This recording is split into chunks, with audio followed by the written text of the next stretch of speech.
C'est bon pour tout le monde. Philippe, on nous parle peut-être de sabotage. Quel terme utiliser pour décrire cette fin de match et ce résultat pour le Stade Lavallois? Par rapport à l'expulsion? Par rapport au résultat, oui, au scénario, ouais. Bon, le résultat, il est ce qu'il est, on prend acte. On n'est pas aidé en cette fin de saison, puisqu'il y a 15 jours à Dijon, c'était pareil, on a pris un but à la 91e.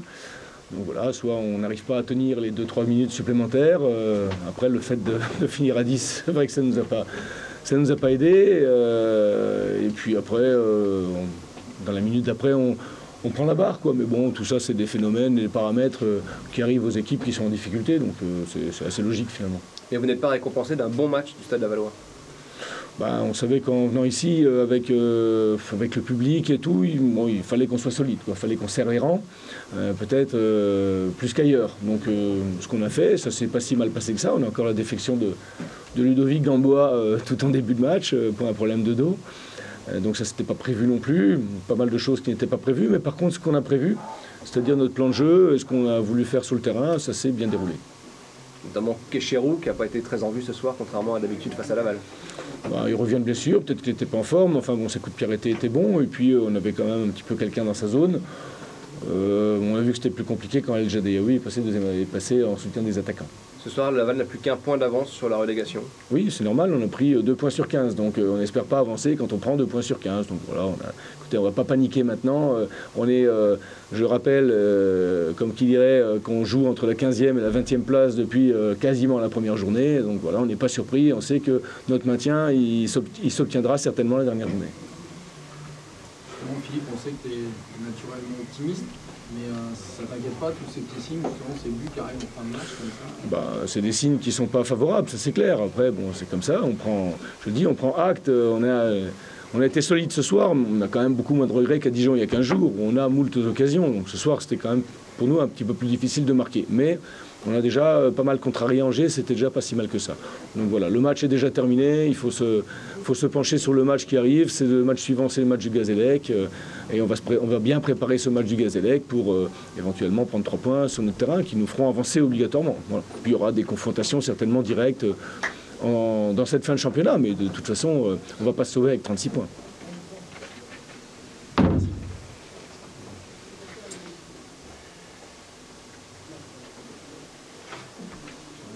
C'est bon? L'exception, qu'est-ce qu'il y a eu? Je sais pas. Bah, carton jaune, carton rouge, en général, on ne sait pas la bise quand c'est comme ça. Je pense pas qu'il ait félicité l'arbitre sur le coup. Enfin bon, après, voilà. Je perds un attaquant, c'est plutôt gênant cette période de l'année. J'espère que Fabrice n'est pas touché trop sévèrement. On verra ça dans les jours qui viennent. Mais bon, voilà, c'était pas très... Dire que c'était pas très fin de la part de Ghislain, c'est un euphémisme.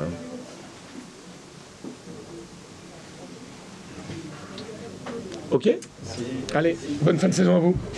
Merci.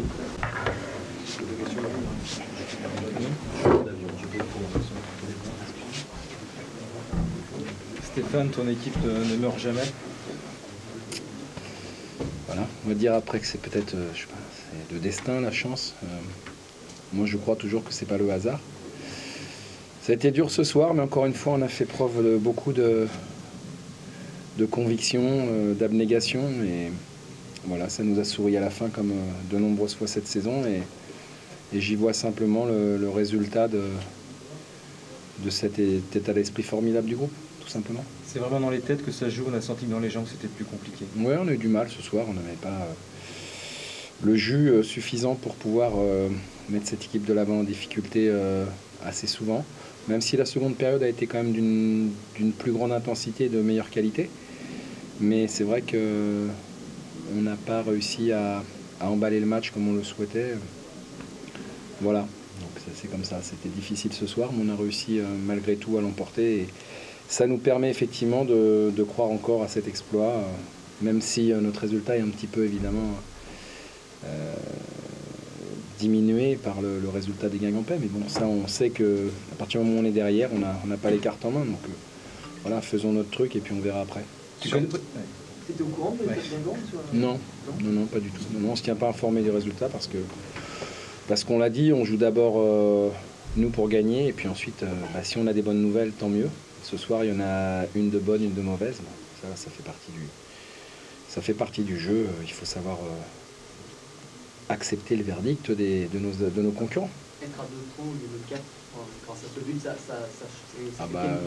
honnêtement, alors c'est pas parce qu'on a gagné, hein, je pense qu'on aurait fait match nul, on dirait que c'est pas fini, parce que dans le football, il se passe tellement de choses qu'il n'y a jamais rien de définitif tant que le coup de sifflet final n'est pas donné, mais 2 points, c'est jouable. C'est jouable. On a dit ça va se jouer au dernier match. Et on est parti pour ça. En tout cas, j'espère. Ils sont durs à jouer ces matchs. On entend parler de la pression, d'essayer d'évacuer. Il y en avait un peu plus la pression? Non, parce que je trouve qu'on l'a entamé convenablement. J'ai trouvé que les 5-6 premières minutes, on était dedans. On a tout de suite été chez eux. Et puis après, on a eu du mal à trouver des enchaînements dans l'animation offensive. Je trouvais qu'on a manqué à la fois de justesse, mais surtout de mobilité. Et on était toujours dans la réaction, pas dans l'action, et encore moins dans l'anticipation, ce qui a fait notre force contre Nantes. Donc voilà, on savait que ça allait être difficile. Je l'avais dit aux joueurs hier. On a fait sur le jeu qu'on a fait, c'était serré. Et j'ai dit demain, ça va être ça. Ça va être ça. Et à la mi-temps, je leur ai dit les gars, on l'a déjà fait. À 92e, ça peut le faire. Surpris par cette équipe de Laval?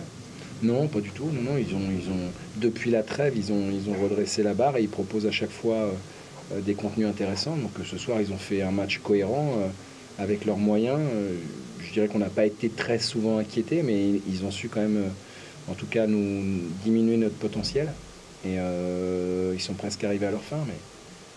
Mais tant que le coup de sifflet n'est pas donné, on y croit, on lâche pas et on gagne.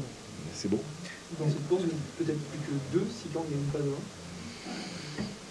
Je sais pas, d'un match à l'autre, tout est tellement vite remis en question que je sais pas, honnêtement je sais pas. Ce qu'on sait, c'est que Nîmes effectivement paraît maintenant à 4 points à 3 journées de la fin. Bon, ça va être... Mais bon, c'est tellement bizarre cette Ligue 2 que ce qu'on va dire un week-end, on va le contredire le week-end d'après. Donc je crois qu'il faut rester serein. Voilà, je voulais rajouter encore autre chose sur le plan du jeu, c'est qu'encore une fois, nos remplaçants font la différence.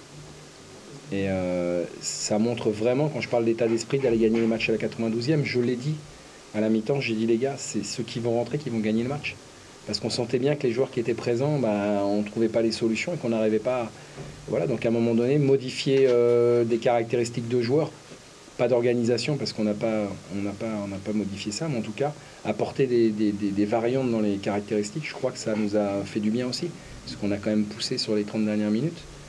Et c'est pas forcément illogique qu'on arrive à marquer ce but-là. Et je tenais aussi à signaler le ressenti du football de l'arbitrage sur le but qu'on marque. Parce que 90% des arbitres auraient sifflé coup franc et on n'aurait pas marqué le but. Et il a laissé jouer l'action. Et je trouve que pour le jeu, alors évidemment, quand ça marque, c'est bien, mais je trouve que pour le jeu, ça mérite d'être souligné parce que c'est aussi ça qui fait que quand on se plaint parfois qu'il n'y a pas de but, siffler trop vite, ça peut aussi à un moment donné interrompre une occasion. Et non seulement une occasion, mais un but. Donc c'est tous ces petits détails qui font qu'à un moment donné, on est obligé d'y croire. Parce qu'il y a des signes quand même. Il y a des signes qui font que... Voilà. Tu t'attends à ce genre de match jusqu'à la fin où c'est vraiment très mental, où les rapports sont un petit peu moins évidents qu'en milieu de saison. Il y a des enjeux. Ouais, je pense que les équipes sont fatiguées parce qu'on n'était pas les seuls fatigués ce soir. J'ai vu aussi une équipe de Laval qui avait du mal en deuxième mi-temps à aller vers l'avant. Ils sont allés 2-3 fois, mais peu souvent quand même. Et c'est là qu'il faut effectivement cette fraîcheur mentale. Si elle est plus physique, il faut moins que dans les têtes, parce qu'on aurait pu abandonner. À force de recommencer, de manquer, de ne pas marquer, on aurait pu aussi à un moment dire bon c'est mort quoi. Et non, jusqu'au bout quoi, jusqu'au bout du bout. Et voilà. Dernière petite chose à souligner importante à mes yeux. On l'a dit et c'est pas non plus une légende. Je crois que le public nous a encore poussé énormément ce soir. Il a un peu fait basculer la rencontre en seconde période.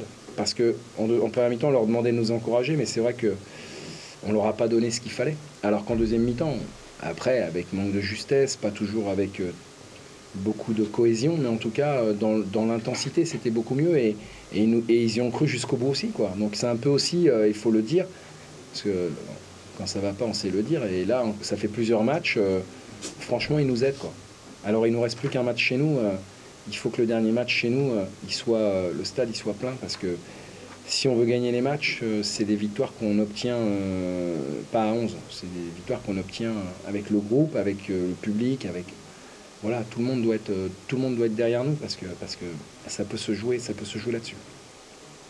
Stéphane, on connaît le Fergie Time en Angleterre. Est-ce qu'on peut parler du Moulin Time? Non, vous savez, on ne travaille pas ça. Donc la seule chose, c'est qu'on y croit. Et que on a inculqué ça dans l'esprit des joueurs, mais ils l'avaient avant, hein, avant que j'arrive, avant que jeunesse peut-être même. Hein.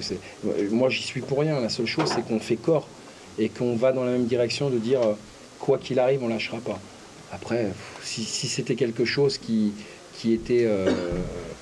propre à moi, ça se serait, mais moi je ne fais qu'être admirateur devant, c'est eux qui courent, ceux qui gagnent, ceux qui marquent les buts, et encore une fois, je suis fier d'être l'entraîneur de cette équipe, tout simplement. Merci.